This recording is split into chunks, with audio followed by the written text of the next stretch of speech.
The alleyways of Sector 7 on the orbital station Thesara 9 reeked of burnt circuitry and stale nutrient paste. Lyra Voss crouched beside a discarded cargo container, her fingers working quickly to detach a power coupling that still had some charge left in it. Her clothes were threadbare, patched with scraps of thermal blankets she'd scavenged weeks ago. The knees of her pants were worn through, and her boots, 2 sizes too large, were held together with wire. She was human. The only human on this station. That fact alone made her an anomaly, a curiosity, and sometimes a target. Humans were rare this far out in the galactic fringe. Most species considered them primitives, newcomers to the vast cosmic stage who'd barely invented faster than light travel a century ago. On Thesara 9, a melting pot of a dozen alien species, Lyra was often invisible. Sometimes, she preferred it that way. The power coupling came free with a soft click. Lyra pocketed it and moved to the next pile of refuse, her stomach growling. She'd eaten yesterday, or was it 2 days ago? Time blurred when you lived on the streets. Human. The voice came from behind her, deep and resonant. Lyra's hand instinctively went to the sharpened metal rod she kept in her belt. She turned slowly. Standing at the mouth of the alley was a Kethran, one of the reptilian species that dominated the station's upper levels. He was tall, nearly 7 feet, with bronze scales that caught the flickering overhead lights. But what struck Lyra most was the small figure clutching his leg, a child, no more than 4 solar cycles old, with wide golden eyes and scales that hadn't yet darkened to adult coloring. "I mean no harm," the Kethran said, raising his clawed hands in a gesture of peace. "My name is Aaron." Lyra didn't lower her guard. "What do you want?" Aaron's gaze drifted to the power coupling in her pocket, then to her worn face. "I've seen you here before. 3 times this week." He paused. "Do you have a place to stay?" "I manage," Lyra said coldly. The child peeked out from behind Aaron's leg, and Aaron's hand gently rested on the small head. "I'm sure you do. Humans are resilient, that's what they say." He took a breath. "But it's going to be cold tonight. The station's climate regulators are failing in the lower sectors. They won't fix them for another week." Lyra knew. She'd already felt the temperature dropping. Aaron looked at her with something she hadn't seen in months, genuine concern. "Do you want to come home?" Lyra sat at the edge of the small dwelling, her back against the wall, watching Aaron move about the cramped quarters.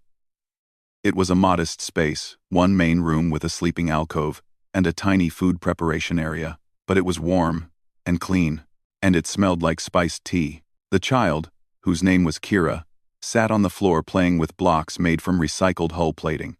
She kept glancing at Lyra, with curious eyes. "You don't have to stay by the door," Aaron said, setting a steaming cup on the low table. "You're safe here." "Why did you invite me?" Lyra asked, her voice still edged with suspicion. Aaron settled onto a cushion across from her. "Because I know what it's like to be alone." He glanced at Kira. "Her mother died a year ago. Station plague. I've been raising her by myself since then, working double shifts in the recycling plant." He met Lyra's eyes. "And I've seen you, watching the families pass by. I've seen how you look at the food vendors, how you make yourself small when the enforcers walk past." Lyra said nothing. "You remind me of someone who's still fighting," Aaron continued. "Most people in your position would have given up, but you're still here." "Humans don't give up," Lyra said quietly. It was something her father had told her. Back before the transport ship crash-landed on this station. Back before the authorities deemed the survivors too expensive to repatriate. Back before she was alone. Aaron nodded slowly. "I've heard that about your kind." Over the following weeks, Lyra remained. At first, she told herself it was temporary just until she saved enough credits to book passage off station. But Aaron never asked her to leave. He gave her the sleeping alcove while he and Kira took the main room. He shared his meals without expectation. He taught her how to repair the station's aging tech, skills that could earn her legitimate work. And slowly, Lyra began to teach them about humanity. She told Kira stories of Earth, of blue skies and oceans that stretched to the horizon. She showed Aaron how humans could adapt, how they could take broken things and make them work again. She demonstrated the strange human ability to find hope in the darkest places, to laugh in the face of despair. One evening, as Lyra repaired a damaged datapad for a neighbor her first paid job, Aaron watched her work with quiet admiration. "You know," he said, "the Galactic Council thinks humans are weak, fragile, short-lived." Lyra looked up, her hands still working. "And what do you think?" Aaron smiled, a slight lifting of his scaled lips. "I think they're fools. I've seen you survive on nothing. I've seen you learn our technology in weeks, what takes most species years. I've watched you turn Kira's nightmares into stories of adventure." He leaned forward. "Humans aren't weak. You're terrifying. Because you refuse to break." Lyra felt something warm bloom in her chest, something she hadn't felt in a long time. Belonging. "I'm still leaving," she said, but her voice lacked conviction. "I know," Aaron replied. "But until then, you have a home."